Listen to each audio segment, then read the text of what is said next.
Hello and welcome to Krishna coaching.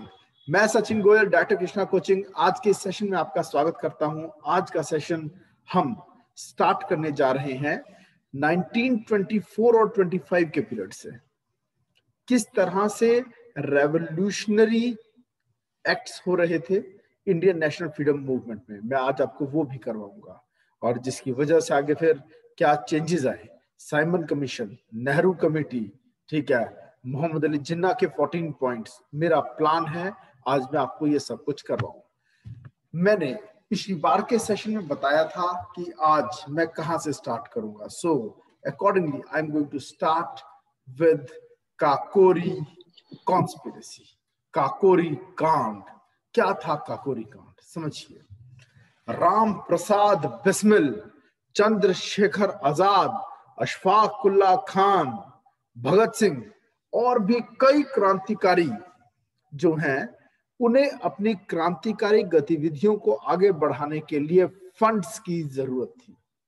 इसके लिए उन्होंने डिसाइड किया कि एक ट्रेन को लूटेंगे जिसमें पोस्टल डिपार्टमेंट के एम्प्लॉयज की सैलरी जा रही थी, ठीक है जी, और उससे गन्स खरीदी जाएंगी।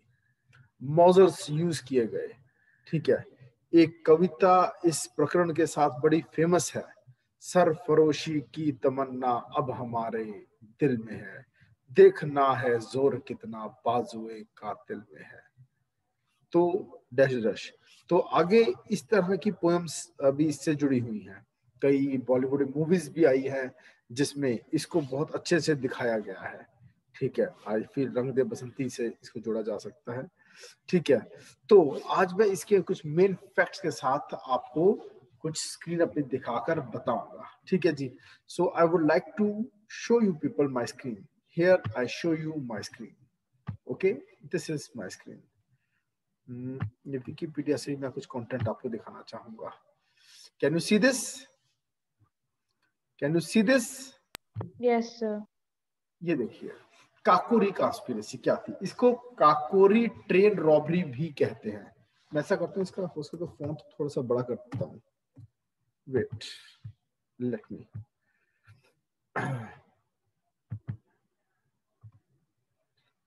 चलो जी, अब स्टार्ट करते हैं। So this is Kakori conspiracy, Kakori कांड जिसे कहते हैं, जो दो विंग्स थे, ठीक है।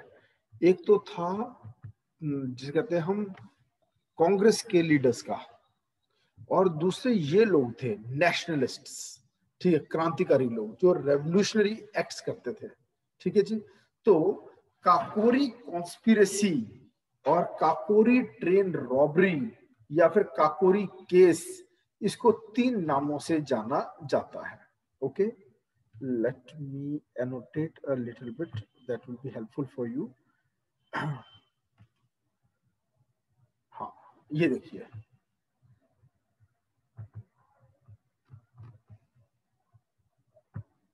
Let's start. अब ये तीन नाम अभी मैंने आपको बताए हैं, ठीक है। That took place between Kakori and near Lucknow, ठीक है। काकोरी नाम की जगह पर हुआ था जो कि लखनऊ में, और कब हुआ? 9 अगस्त 1925, ठीक है जी। और ये ब्रिटिशर्स के खिलाफ हुआ, और किसने इसको अंजाम दिया? HRA, Hindustan Republican association. याद रहे, HSRA भी एक बॉडी थी जो इसके बाद इसी कुछ लीडर्स ने बाद में बनाई थी, ठीक है। प्लान दो लोगों का था, और ये दो लोग कौन से थे? राम प्रसाद बिस्मिल और Ashfaq Ullah Khan, the two main persons. कौन सा हथियार यूज किया गया था? They used Mauser, 4 Mausers were used, okay. और इन्होंने ये जो ऑर्गेनाइजेशन थी, they wanted to bring an end to the British empire in India, ठीक है। मगर रेवोल्यूशनरी क्राइम्स के लिए आपको पैसे की जरूरत पड़ती है। किस लिए? वेपन्स खरीदने के लिए, ठीक है। तब राम प्रसाद बिस्मिल ने और अशफाक उल्लाह खान ने डिसाइड किया कि उत्तर रेलवे या नॉर्दर्न रेलवे लाइंस पर, ठीक है, एक ट्रेन को लूटा जाएगा।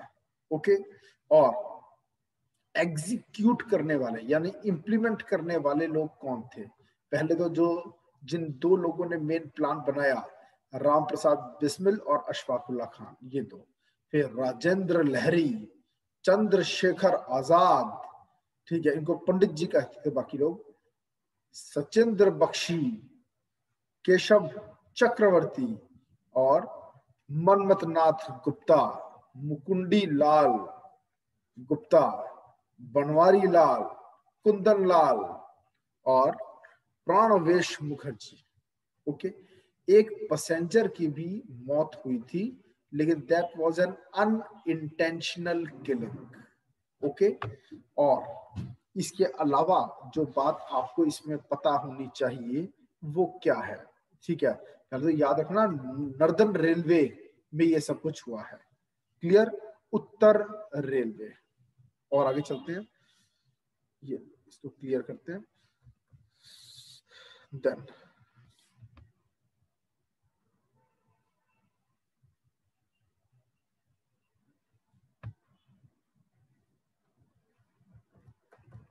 ये देखिए, ट्रेन कहां से कहां जा रही थी? The number 8 down town traveling from Shahjahanpur to Lucknow. ये भी एक क्वेश्चन बनता है कि जो काकोरी कांड हुआ वो नॉर्दर्न रेलवे की ट्रेन थी और कहां से कहां जा रही थी? वो जा रही थी कहां से कहां? शाहजहांपुर टू लखनऊ। नोट कर लीजिए। And the train was approaching the town of Kakori. अब उत्तर प्रदेश में है ये जगह। काकोरी कहाँ है? उत्तर प्रदेश में। तब एक रेवोल्यूशनरी ने इमरजेंसी चेन को खींच दिया। ओके, और फिर गार्ड को ओवर पावर कर लिया। ओके, और फिर ये लूट को अंजाम दिया गया। ओके, क्यों? क्योंकि इसमें मनी बैग्स ले जाए जा रहे थे, ठीक है, और ये ब्रिटिश गवर्नमेंट ट्रेजरी में जमा होना था, जबकि ये इंडियंस का पैसा था। उन्होंने सिर्फ 3 बैग लूटे। दे लूटेड ओनली दिस बैग्स, ठीक है जी। और इसमें तब के 8,000 रुपए थे, जिसको आज की डेट में हम 3.5 लाख रुपए बोलेंगे। जैसे नया रुपया पुराना रुपया, ये वो चीज है। और भागकर ये लोग लखनऊ चले गए। ओके, क्यों इस रॉबरी को अंजाम दिया गया? ठीक है, सबसे मेन तो फंड्स के लिए। फंड्स, ठीक है, एचआरए को फंड्स की जरूरत थी। दूसरा, पब्लिक अटेंशन को अपनी ओर लेके आने के लिए, ठीक है, एक पॉजिटिव इमेज बनाने के लिए एचआरए की। ओके, जिस एक पैसेंजर की डेथ हुई थी, ठीक है, वो था अहमद अली। ठीक है, ये एक अनइंटेंशनल मौत थी। ओके, मगर फिर भी इसको मर्डर बना दिया गया और मैन स्लॉटर केस स्टार्ट किया गया। ओके, देन पूरी तरह से इन क्रांतिकारियों के पीछे पड़ गई पुलिस और कितने ही लोगों को अरेस्ट किया गया। ठीक है, मगर ज्यादातर लोगों को छोड़ दिया गया क्योंकि उनके खिलाफ कोई भी सबूत नहीं मिला था। सहारनपुर से अरेस्ट किया गया था राम प्रसाद बिस्मिल को, ठीक है, और उनको जो मेन लेफ्टिनेंट थे अशफाक उल्लाह खान, उनको दिल्ली से अरेस्ट किया गया था 1926 में। क्लियर? 1925 में अरेस्ट हुए हैं राम प्रसाद बिस्मिल, 1926 में अरेस्ट हुए हैं अशफाक उल्लाह खान। और ज्यादातर लोगों को क्यों डिस्चार्ज किया गया? क्योंकि कोई सबूत नहीं मिला, वांट ऑफ एविडेंस की वजह से। ठीक है जी, तो अब आगे बढ़ते हैं हम। एक और 1924 का एक पॉइंट मैं आपको करवाना चाहूंगा। लिखिए, फॉर्मेशन 1924 में कम्युनिस्ट पार्टी ऑफ इंडिया का जन्म हुआ। Formation of CPI, formation of CPI, और सीपीआई ने अपनी एक्टिविटीज को स्टार्ट किया। Activities of CPI, communist party of India, started. Russia, China से प्रभावित थे ये लोग। एम.एन. रॉय इसके एक बड़े नेता हुए हैं कम्युनिस्ट पार्टी ऑफ इंडिया के। एम.एन. रॉय कहां पर इन्होंने अपनी एक्टिविटीज स्टार्ट की? Activities started at Kanpur. Communist party of India started it's activities eight Kanpur. चले आगे। फिर 1924 के बारे में मैंने कुछ अभी आपको बताया। फिर 1925 के काकोरी कांड के बारे में आपको बताया। अब मैं आपको लेके चलूंगा इसके अगली घटनाओं पर। पहले एक घटना और है मेरे पास जो कि मैं बताना चाहूंगा। 1925 की है, डेथ ऑफ सी.आर. दास। ये शायद मैंने उस दिन बता दिया था। नेक्स्ट, अब 1926 पर आ रहा हूं। आर्य समाज के एक बहुत बड़े नेता, आर्य समाज के एक बहुत बड़े नेता स्वामी श्रद्धानंद जी की हत्या हुई, उनका मर्डर हुआ 23 दिसंबर 1926 को। जी हाँ, 23 दिसंबर 23 दिसंबर 1926 स्वामी श्रद्धानंद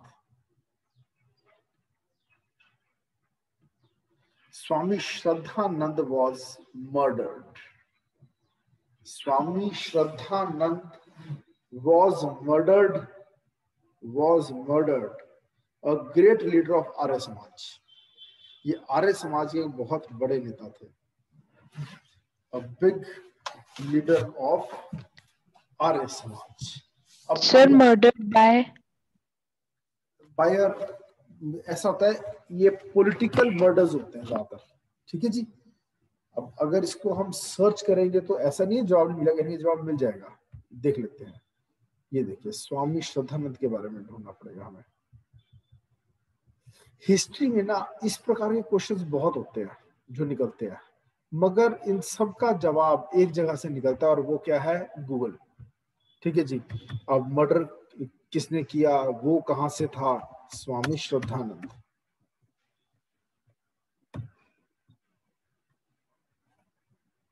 स्वामी श्रद्धानंद, ये आ गया स्वामी श्रद्धानंद के बारे में। 23 दिसंबर 1926 अब्दुल रशीद नाम के इंसान ने मारा था। Assassination by Abdul Rashid. आप देख पा रहे हैं? Abdul Rashid by a gunshot.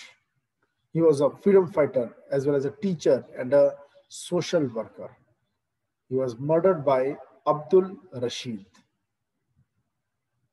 Okay, Swami Dayanand Saraswati की प्रीचिंग्स को इन्होंने आगे फैलाया था।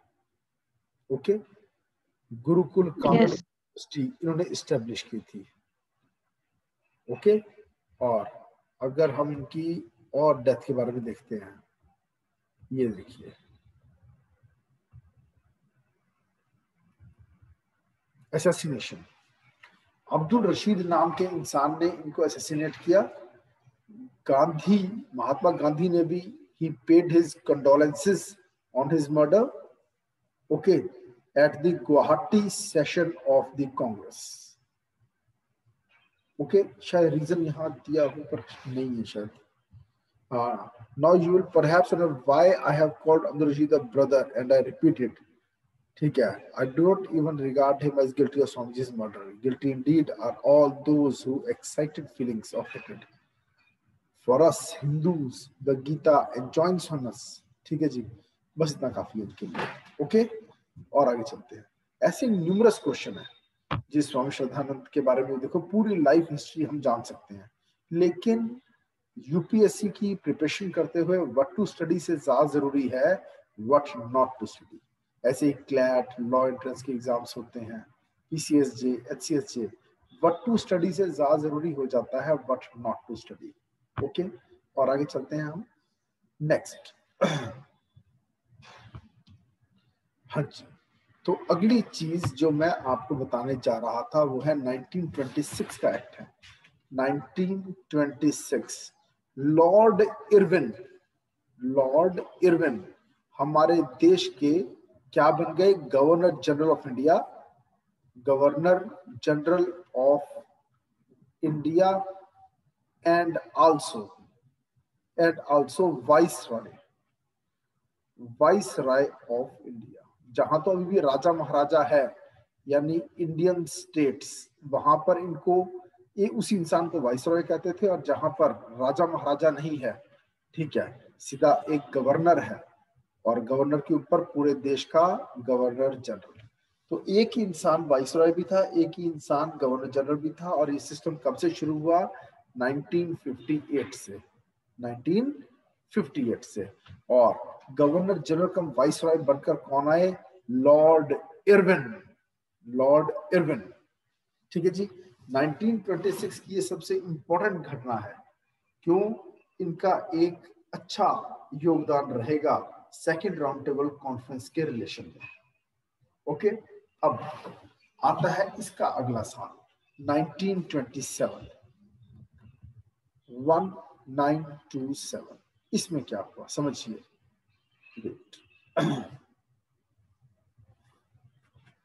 जो ब्रिटेन की गवर्नमेंट थी, उन्होंने भारत के लिए एक बहुत बड़ा कमीशन अपॉइंट किया। क्यों किया ये कमीशन अपॉइंट? सबसे पहले मैं आपको ये बताना चाहूंगा। देखिए, 1909 में आया इंडियन काउंसिल्स एक्ट, और उसमें लिखा था हर 10 साल के बाद रिविजन्स करके नया लॉ लेकर आएंगे। और 1919 में आया कौन सा? Government of India act.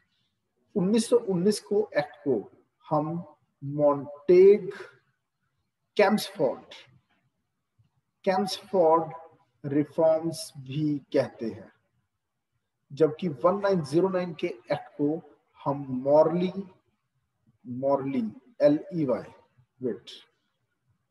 Minto reforms,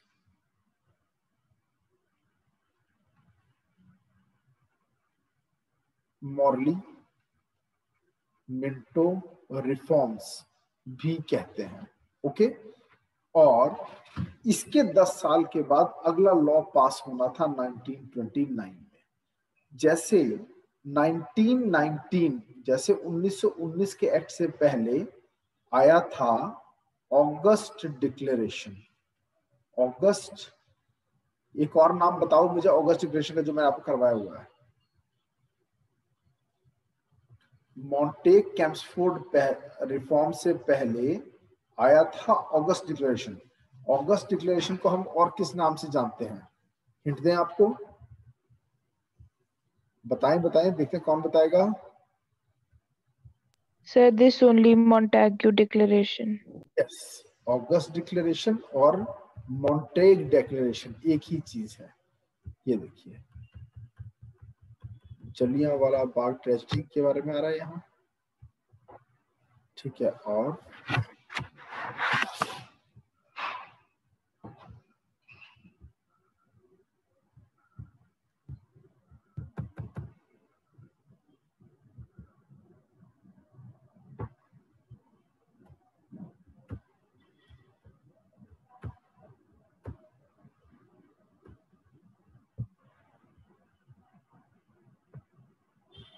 ये देखिए, this was the Montague declaration. ये मैंने आपको करवाया था, मॉन्टेग डिक्लेरेशन ऑफ 1917। देख रहे हैं? तो ठीक उसी तरह से इस बार हुआ। इस बार भी जैसे 1919 के लॉ से पहले 1917 का ये आया, तो अब भी 1929 से पहले 1927 में एक कमीशन सेटअप हुआ जिसको हम कहते हैं साइमन कमीशन। इसको साइमन कमीशन क्यों कहा जाता है? क्योंकि it was headed by sir John Simon. It was an all white commission जिसमें सभी अंग्रेज थे, कोई भी हिंदुस्तानी नहीं था, ठीक है। और इनका जो मेन एम था वो यही बताना था कि भारत में अब किस प्रकार के चेंजेस आने चाहिए गवर्नमेंट में, एडमिनिस्ट्रेशन में, यानी वर्किंग ऑफ दी गवर्नमेंट। तो जैसे कॉन्स्टिट्यूशन होता है जो बताता है गवर्नमेंट क्या होगा, क्या होगी और कैसे काम करेगी, तो ये भी वही फंक्शन पूरा कर रही थी ये body. Here I am going to take you to Simon Commission. Here comes Simon Commission in front of you, ठीक है। आई होप आप इसे देख पा रहे हैं।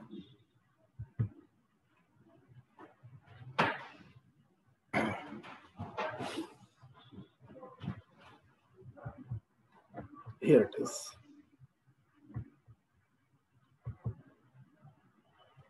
So this is Salmon Commission. Salmon Commission of 1927 किसने सेटअप किया? खुद ब्रिटिश गवर्नमेंट ने इसको सेटअप किया। इसका जो पूरा नाम था वो था Indian Statutory Commission, popularly known as Simon Commission. क्यों? चेयरमैन कौन थे इसके? Sir John Simon. ठीक है जी। और कॉन्स्टिट्यूशनल रिफॉर्म्स इंडिया में क्या आने चाहिए ये सजेस्ट करना था सर जॉन साइमन को, लेकिन इंडियंस ने इसको रिजेक्ट किया ये कहकर कि it is an all white commission, हम खुद जानते हैं हमारे लिए क्या अच्छा है, हम खुद रिकमेंड करेंगे, ना कि आप बताएंगे। ठीक है जी। और कमिटी को बताना था कि डायरकी सिस्टम देश में कैसा चला, जो कि गवर्नमेंट ऑफ इंडिया एक्ट 1919 यानी मॉन्टेग कैम्सफोर्ड रिफॉर्म्स के द्वारा इंट्रोड्यूस किया गया था। और दूसरा, रिप्रेजेंटेटिव गवर्नमेंट के ऊपर रिपोर्ट देनी थी। ठीक है, to report to what extent a representative government can be introduced in India, कि भारत में रिप्रेजेंटेटिव गवर्नमेंट किस तरह से और किस हद तक इंट्रोड्यूस की जा सकती है। ठीक है। और सबसे मेन बात, हिंदुस्तानी नहीं थे इस कमीशन में। It was all the members were white skin people. ठीक है। इंडियंस ने इसी ग्राउंड पर प्रोटेस्ट किया साइमन के खिलाफ, और गो बैक साइमन के प्लेकार्ड्स के साथ प्रोसेशंस होल्ड किए गए। ठीक है। Why were Indians excluded, exclusion of Indians from the commission, and in the fear that the foreigners would discuss and decide upon India's fitness for self-government. इसमें ये discuss होना था, are Indians fit to govern themselves or not। इसलिए शायद Indians को दूर रखा गया इस कमीशन से। ये बात कैसे हिंदुस्तानी लोग सहन कर सकते थे कि उनके लिए जो चेंजेस आ रहे हैं वो बाहर वाले लोग बताएंगे और उन्हें खुद को इससे दूर रखा जाएगा। मोरओवर, जो हमारी कांग्रेस थी, उन्होंने अपने मैड्रास सेशन में ये फैसला लिया, 1927 में हुआ था मैड्रास सेशन, कि वो पूरी तरह से बॉयकॉट करेंगे साइमन कमीशन को। ठीक है। And who presided over this Madras session? Dr. Ansari. Okay. और मुस्लिम लीग एंड हिंदू महासभा दोनों ने ही, मुस्लिम लीग ने भी और हिंदू महासभा ने भी, इन दोनों ने डिसाइड किया कि वो भी कांग्रेस का समर्थन देंगे इस मामले पर।